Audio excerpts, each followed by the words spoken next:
Velveteen Rabbit, adapted from Margaret Williams Bianco. Presented by The Forest Friends.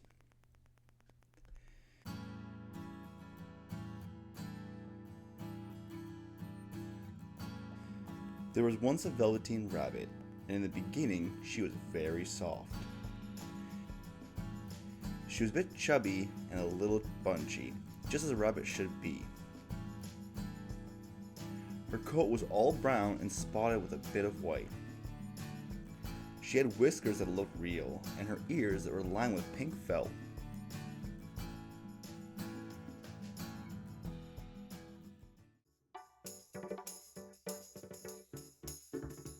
On holiday morning, she sat on the top of the boy's bed. There were a lot of other things on his bed.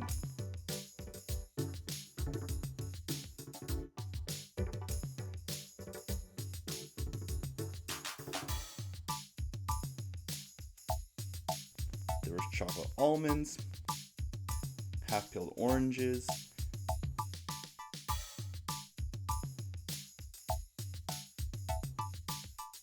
a toy engine, and even a clockwork mouse.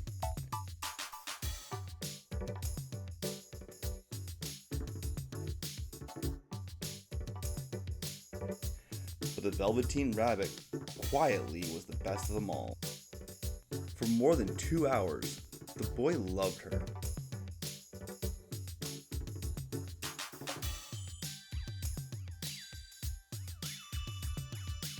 Soon after, the boy's aunt and uncle arrived for dinner.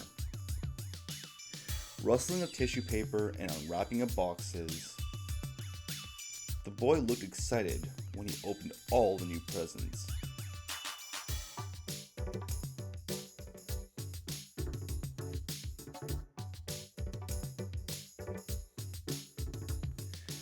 But Velveteen Rabbit became forgotten.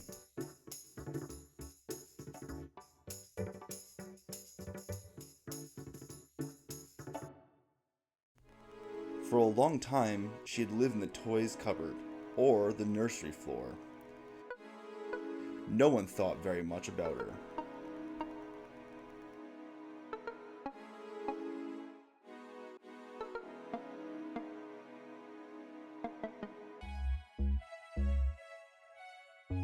She was naturally shy in being made of velveteen. Some of the more luxurious toys got more attention than her.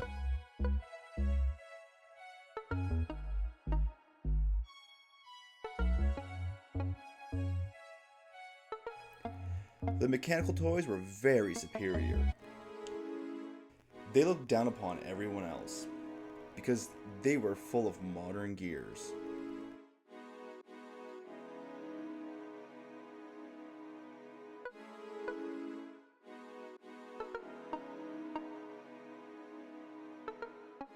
The boy pretended they were real.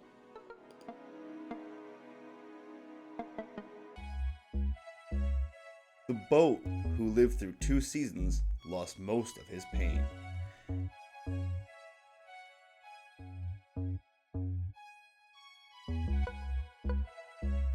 The rabbit could not claim to be a new model of anything. She had no idea that real hairs existed. She thought they were all stuffed with sawdust, just like her.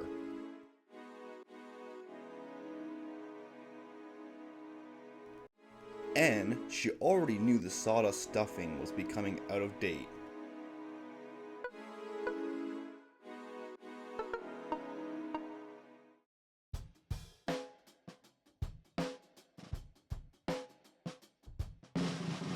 Even Tim, the wooden lion, had some broader views. He pretended he was connected with some bigger, real energy. Between the two of them, poor Rabbit was made to feel ordinary and in common places.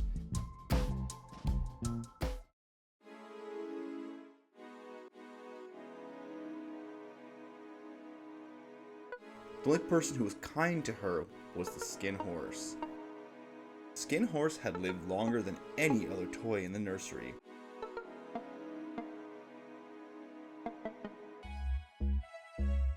He was so old, in fact, that his brown coat was bald with patches. His belly started to show seams underneath. Most of his tail hairs had been pulled out too, leaving the strings with a few beads.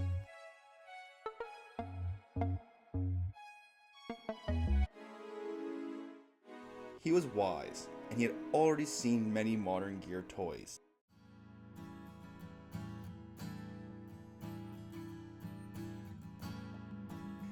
They arrived to uplift and cheer the boy. But after heavy use, they break their mainsprings and pass away. Skin Horse knew that they were only toys and would never become anything more on their own.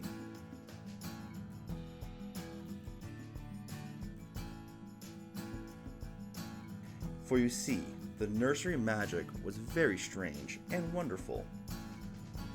Only those who get played with get older and wiser.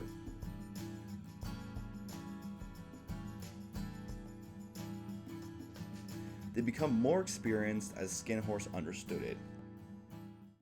"What does it mean to be real?" asked the rabbit one afternoon.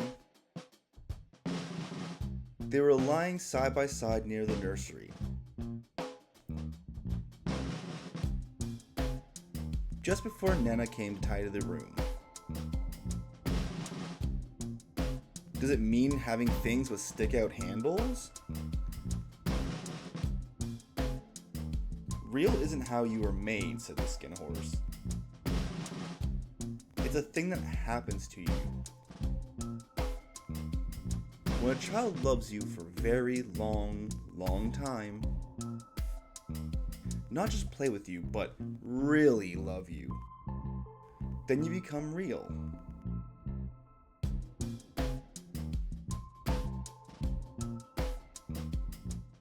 "Oh, does it hurt?" asked the rabbit.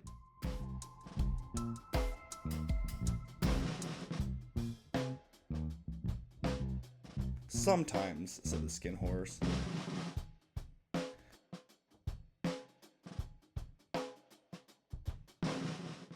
Skin Horse was always truthful.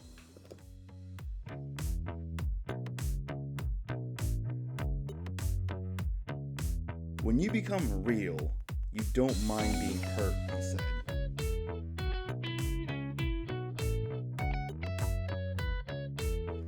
"Does it happen often, like being wounded up, or bit by bit?" the rabbit asked. "It doesn't happen all at once," said the Skin Horse. "It takes a long time. That's why it doesn't happen often to people who break easily, or those who have sharp edges or have to be carefully kept instead of played. Generally, by the time you are real, most of your hair gets loved off. Then your eyes drop, and you get loose joints, and you get very shabby. But these are the things that don't matter at all, because once you're real," said the Skin Horse, "you can't be ugly to those who understand," he said.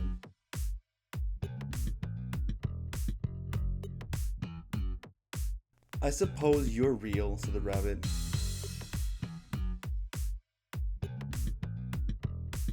And then she wishes she had not said that.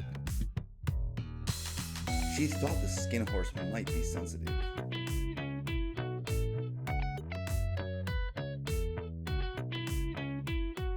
But the Skin Horse only smiled.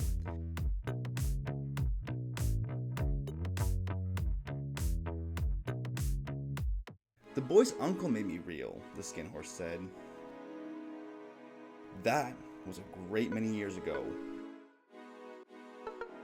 But once you're real, you can't become unreal again.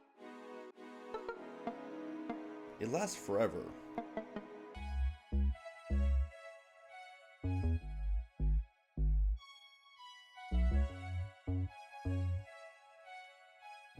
The rabbit sighed.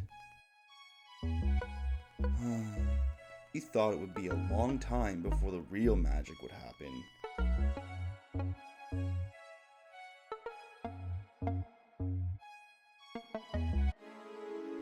She only wished to know what it felt like to move. But the idea of growing shabby and losing her eyes and her whiskers was rather sad.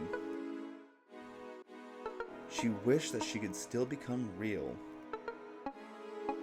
but without uncomfortable things happening to her.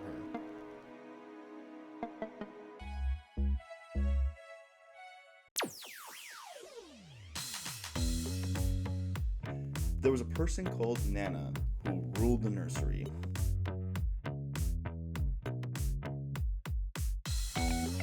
Sometimes she took no notice of the toys lying around the nursery floor.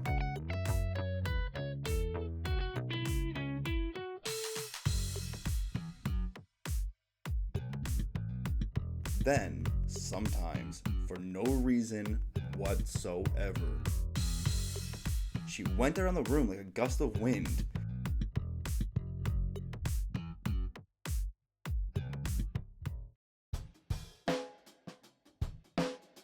Then she would hustle the toys away from the cupboard. She called it tidying up.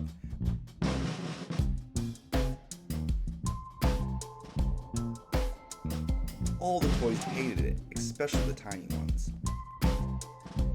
The rabbit didn't mind it so much, for whenever she's thrown around, she went down softly.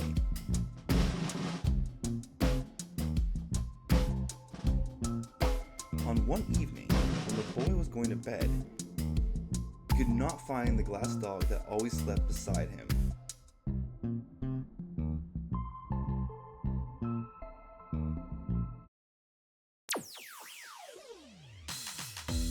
Nana was in a big hurry. It felt like it was too much trouble to search for a glass dog at bedtime.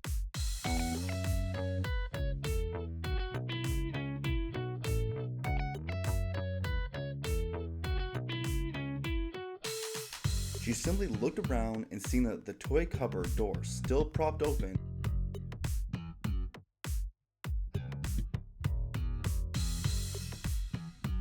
She decided to make another swoop.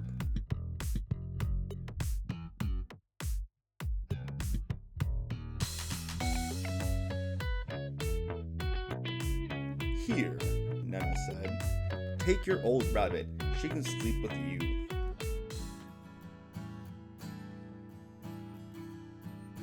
She dragged the Velveteen Rabbit out by one ear.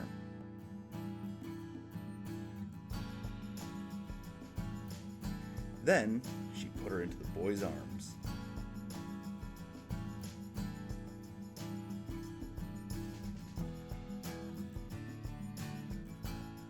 From that night forward, and for many nights after, the Velveteen Rabbit slept by the boy's bed.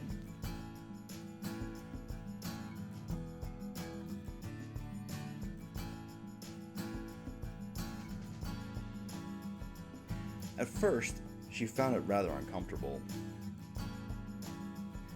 The boy hugged her so very tightly. Sometimes the boy even rolled onto her.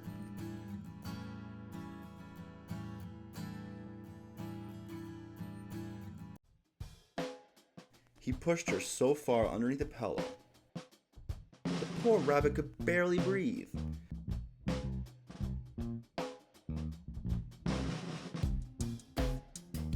In whispers, when Nana had gone to her meal, and she left the nightlight on the table, when all the house was silent and the room was warm, the boy talked with the rabbit.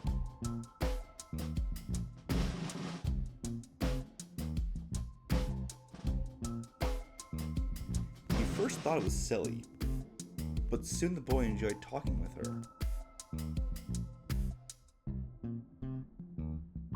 The boy was used to talking to his toys. He even made nice tunnels for them underneath the bedcloths. He said it was like a burrow where the real hares lived. Both Velveteen Rabbit and the boy had a lot of time to play together.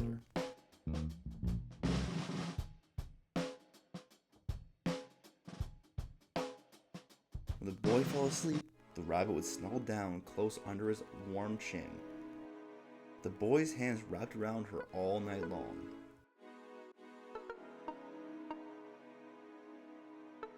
The Velveteen Rabbit was very happy. So happy that she never noticed how her fur was getting shabbier.